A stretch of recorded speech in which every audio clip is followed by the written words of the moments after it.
I was standing in our bedroom when my husband handed me divorce papers. Not gently, not with regret. He dropped them on the bed like I was paperwork he'd been meaning to file. "You're nothing in my life, Mera," he said. "You never were." I looked at him, this man I'd loved for 6 years, and felt something inside me go quiet. Not broken, quiet. Because silence, my father once told me, is where a woman gathers her strength. Shawn didn't know that. He didn't know a lot of things, like who I really was, or what I was capable of when pushed. He thought I was just a book editor, with a gentle voice and no ambition. He had no idea my last name carried weight in rooms he'd never be invited to. And that's where my story truly began. Before I share this chapter of my life, if you've ever felt ignored, unheard, or underestimated, then this channel is for you. Subscribe to Jossy Revenge, where every story has a heartbeat. Now, let me take you back to where it all began. I met Shawn at a publishing industry mixer 7 years ago. He wasn't in publishing, he worked in finance, corporate advisory, the kind of job where people wore expensive watches and talked about quarterly projections over overpriced cocktails.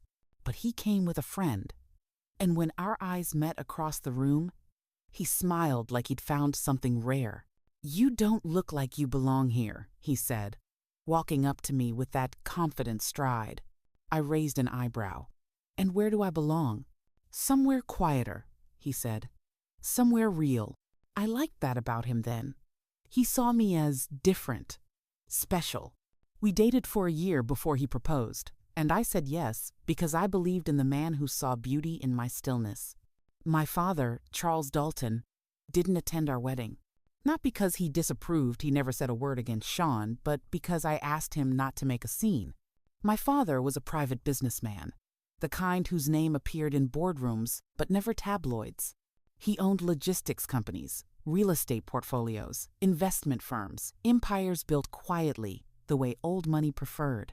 And he raised me to understand one thing: value doesn't announce itself. "Mera," he told me when I turned 18, "the world will try to measure you by noise, by titles, by who you know. But real power sits in silence. Never forget that." So when I married Shawn, I didn't tell him about my family's wealth. I wanted him to love me, not my last name, not my inheritance, just me.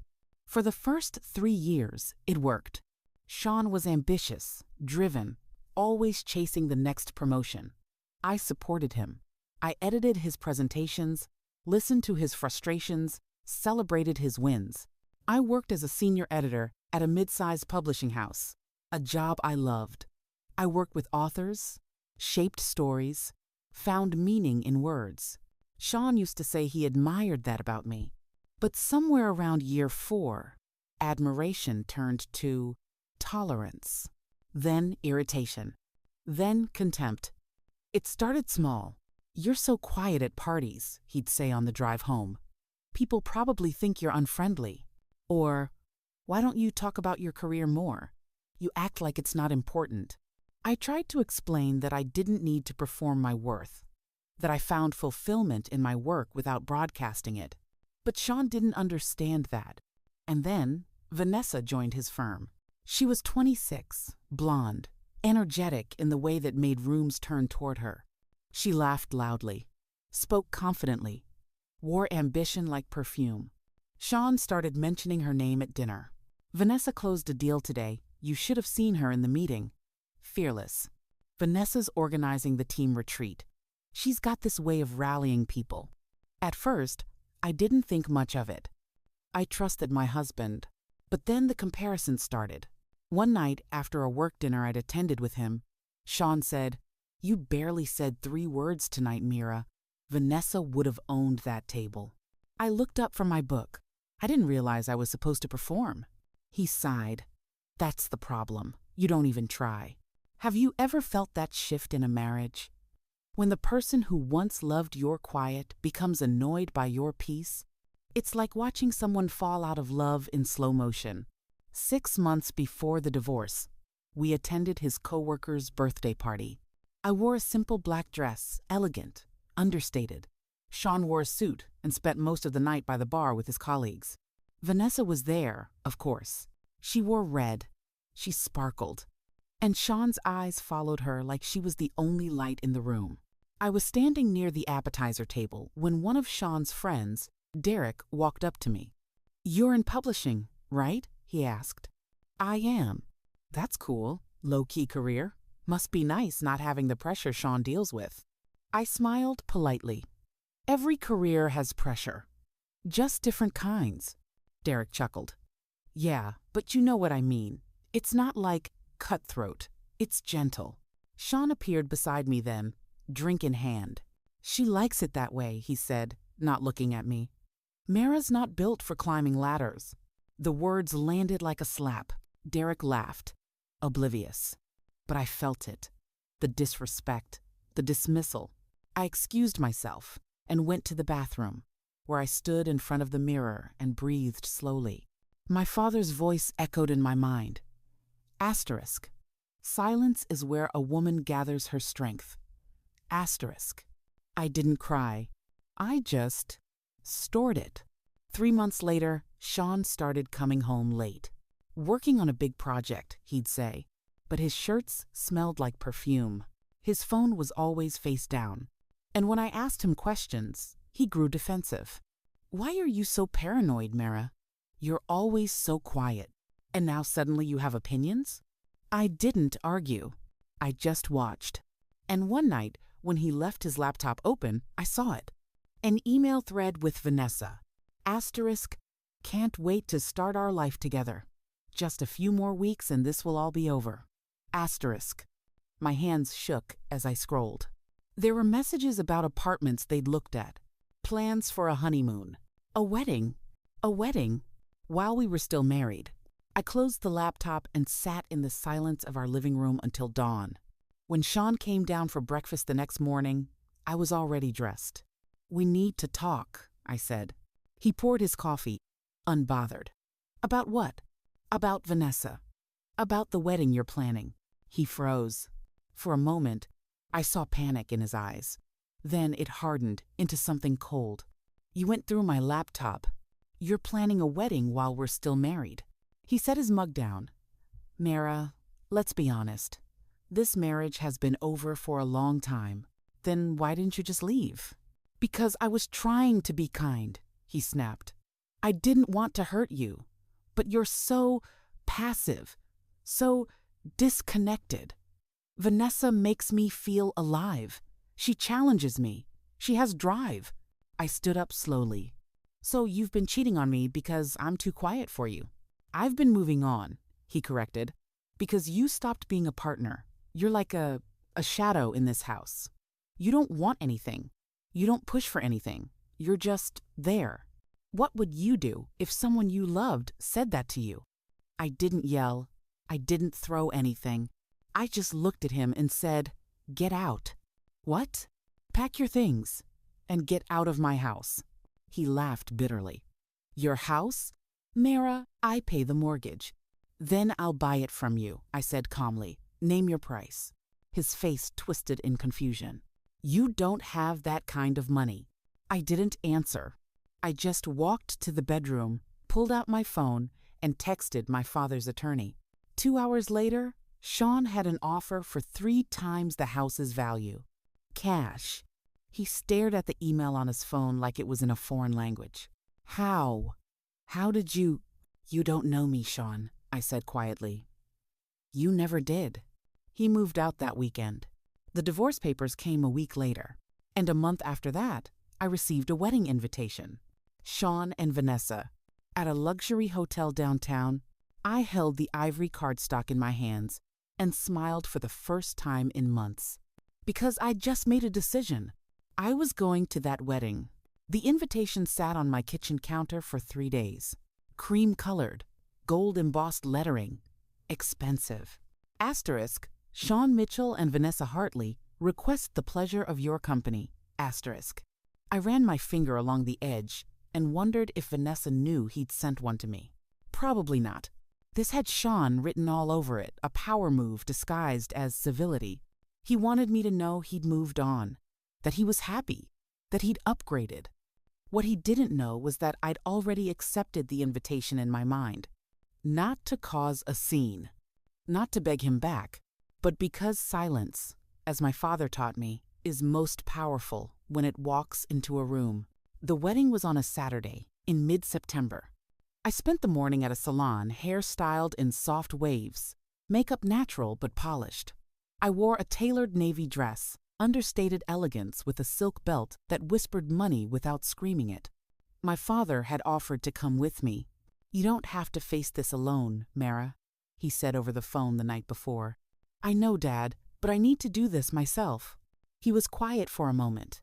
Then, "You're stronger than he ever deserved. Show him what he lost." I smiled. "I will." The venue was the Grand Meridian Hotel, the kind of place where everything was marble and crystal and soft lighting. I walked through the doors at exactly 4 o'clock, just as the ceremony was beginning. A few heads turned as I entered the reception hall, guests finding their seats, whispering, adjusting their programs. I found a seat near the back, crossed my legs, and waited. The music started. The bridesmaids walked down the aisle in blush pink, and then Vanessa appeared. She looked beautiful, I'll admit. White lace gown, long train, a smile that could light up a stadium. Shawn stood at the altar in a tailored tuxedo, grinning like he'd won the lottery. I watched the ceremony in silence. When the officiant said, "If anyone objects to this union," I didn't move. This wasn't about stopping a wedding. It was about showing up. They said their vows. They kissed. Everyone clapped. And I clapped too, slowly, just enough to be noticed. Shawn's eyes scanned the crowd during the recessional, and when they landed on me, he froze mid-step. Vanessa tugged his arm, confused. He recovered quickly, smiled tightly, and kept walking. But I saw it. The panic, the anger, the embarrassment. Good. At the reception, I moved through the crowd like a ghost. I accepted a glass of champagne from a server. I made polite small talk with a couple sitting at my table who didn't know me, and I waited. It didn't take long. Vanessa's mother, a woman in her 50s with too much jewelry and a voice that carried, approached me, near the cocktail tables. "Excuse me," she said, looking me up and down. "I don't believe we've met. Are you a friend of Shawn's?" "Something like that," I said smoothly. She narrowed her eyes. "You look familiar." I have one of those faces. Her smile didn't reach her eyes. "Well, I'm Barbara Hartley, Vanessa's mother, and this is a very important day for our family. Shawn is joining a family of real standing, you know. Vanessa comes from success, ambition, drive." I sipped my champagne. "How lovely for them." "Yes, well, Vanessa isn't like other women. She doesn't just sit at home editing little books. She's a VP at the firm. She's going places." I smiled. "I'm sure she is." Barbara leaned in slightly, her tone sugary and venomous. "Between you and me, I heard Shawn was married before. To some, quiet girl. No ambition. Can you imagine?" I tilted my head. "No ambition at all?" "None. I think she worked in publishing. Something small. Honestly, I don't know how he tolerated it. Vanessa is a breath of fresh air for him." I nodded slowly. Publishing can be deceiving. People think it's small. But some of the most powerful people I know work in media and content. They just don't announce it. Barbara waved a dismissive hand. "Oh, I'm sure. But there's a difference between working times and times in industry and actually owning something, don't you think?" I looked at her directly. "Absolutely. Ownership changes everything." She smiled, satisfied that I'd agreed with her. Then Vanessa appeared, stunning in her gown, Shawn trailing behind her. "Mom, who's this?" Vanessa asked brightly, looping her arm through Shawn's. Shawn's jaw was tight. "Vanessa, this is Mera," I finished, extending my hand. "Congratulations on your wedding." Vanessa's smile faltered just slightly, but she recovered. "Oh, Mera, Shawn's ex-wife. That's me." Barbara's eyes went wide. "Wait, asterisk, your time's the one who worked in publishing," I said smoothly. "Yes, Guilty as charged. Vanessa laughed nervously. Well, it's nice of you to come. I didn't think you'd actually show up. I wouldn't have missed it, I said. It's not every day you get to see someone move on so quickly. Shawn cleared his throat. Mera, can we talk? Privately. I don't think that's necessary. I think it is. Vanessa's face tightened. Shawn, it's our wedding day. Let's not. It's fine, I said calmly. We can talk. He led me to a quiet corner near the terrace, away from the crowd. The moment we were alone, his polite mask dropped. What the hell are you doing here? I was invited. You know what I mean. Why are you here? I looked at him, really looked at him, because I wanted to see it for myself. The life you thought was better than ours. It times is times better, he said coldly. Vanessa is everything you weren't. She's confident, she's ambitious, she actually wants something. And what did I want, Shawn? Nothing, he snapped. You were perfectly happy being invisible. No goals, no drive, just existing. Have you ever wanted to scream at someone but chose silence instead? I let his words hang in the air. Then I said quietly, You never asked what I wanted. You just assumed I had nothing because I didn't perform it for you. Don't act like you're some mystery I failed to solve, Mera. You're exactly what you appeared to be. Simple, small, safe. I smiled. You're right. I am simple. I don't need to prove myself to people who don't matter. His face flushed. People who don't matter? I gave you 6 years of my life.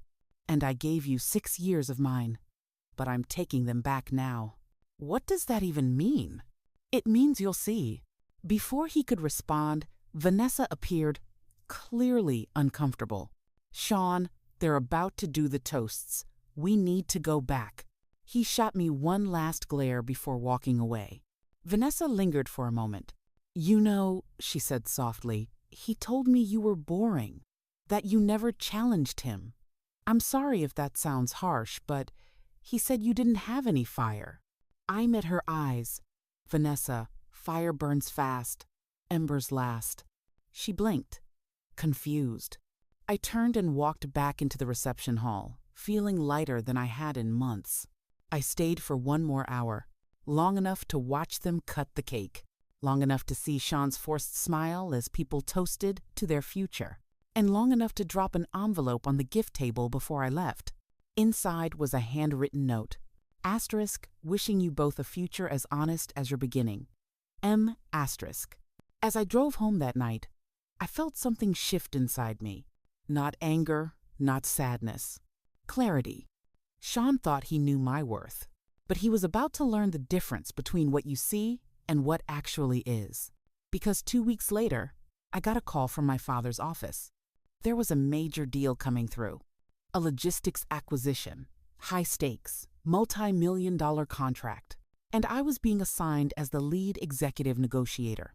The meeting was scheduled for Monday morning, at Shawn's firm. I smiled. Because silence, my father always said, is most powerful right before it speaks. Monday morning came with clear skies, and the kind of confidence that only comes from knowing exactly who you are. I dressed carefully that day. A charcoal gray suit, tailored, sharp, expensive, in a way that didn't scream but whispered authority. My hair pulled back in a low bun. Minimal jewelry, a leather portfolio under my arm. I looked like money that didn't need to prove itself. My father had briefed me the night before. The firm is Mitchell & Carson Advisory, he said. They're good, but they're hungry. They need this deal more than we do. Remember that. I will. And Mera? His voice softened. You don't owe anyone an explanation, not even him. You walk in there as who you've always been, my daughter. A Dalton. You understand? I smiled. I understand, Dad. The offices of Mitchell & Carson occupied 3 floors of a downtown high-rise. Glass, steel, the kind of sterile corporate elegance that tried too hard. I walked through the lobby at exactly 9 o'clock, my heels clicking against marble. The receptionist greeted me warmly. Good morning. How can I help you? Mera Dalton. I have a meeting with your acquisitions team. She checked her computer. Oh, yes, Miss Dalton. They're expecting you. Conference room 12, a 12th floor. I thanked her and stepped into the elevator. As the doors closed, I caught my reflection in the polished steel. Calm, composed, ready. When the elevator doors opened on the 12th floor, a young associate was waiting. Miss Dalton? I'm Aaron. I'll be assisting in today's meeting. Can I get you anything? Coffee? Water? Water would be great. Thank you. He led me down a hallway lined with glass-walled offices and into a large conference room. Floor-to-ceiling windows, a long table, leather chairs, and sitting at the far end, reviewing documents, was Shawn. He looked up when I entered. His face went pale. Mera? I smiled politely. Good morning. Aaron set down a bottle of water in front of me. The rest of the team should be here shortly. Thank you, Aaron. He left, and the door clicked shut. Shawn stood slowly. What? What are you doing here? I'm here for the meeting. What meeting? The Dalton Logistics acquisition discussion. Didn't you get the briefing? His eyes darted to the folder in front of him, then back to me. Dalton Logistics? You're the lead negotiator. Yes. He stared at me like I'd just spoken a foreign language. You work for Dalton Logistics? I sat down, opened my portfolio, and pulled out a sleek tablet. Not exactly. Then what? The door opened, and 3 people entered. A senior partner named Richard Carson, a contracts lawyer named Lisa, and Vanessa. Vanessa froze when she saw me. Oh, she said, her smile faltering. I didn't realize you'd be here. Last-minute assignment, I said smoothly. I hope that's not a problem. Richard stepped forward, hand extended. Miss Dalton, it's a pleasure. Your father speaks highly of you. I shook his hand. He speaks highly of your firm as well. Shawn was still standing, looking between me and Richard like he was trying to solve an equation that didn't make sense. Wait, Shawn said slowly. Your Times, Father Asterisk? Richard looked at him, confused. Yes, Charles Dalton. Didn't you read the briefing, Shawn? Shawn's mouth opened, closed. Charles Dalton, as in Dalton Logistics, Dalton Real Estate, Dalton Capital. I met his eyes. That's the one. The room went quiet. Vanessa's face had gone from confident to uncertain in a matter of seconds. You're Charles Dalton's daughter? She asked.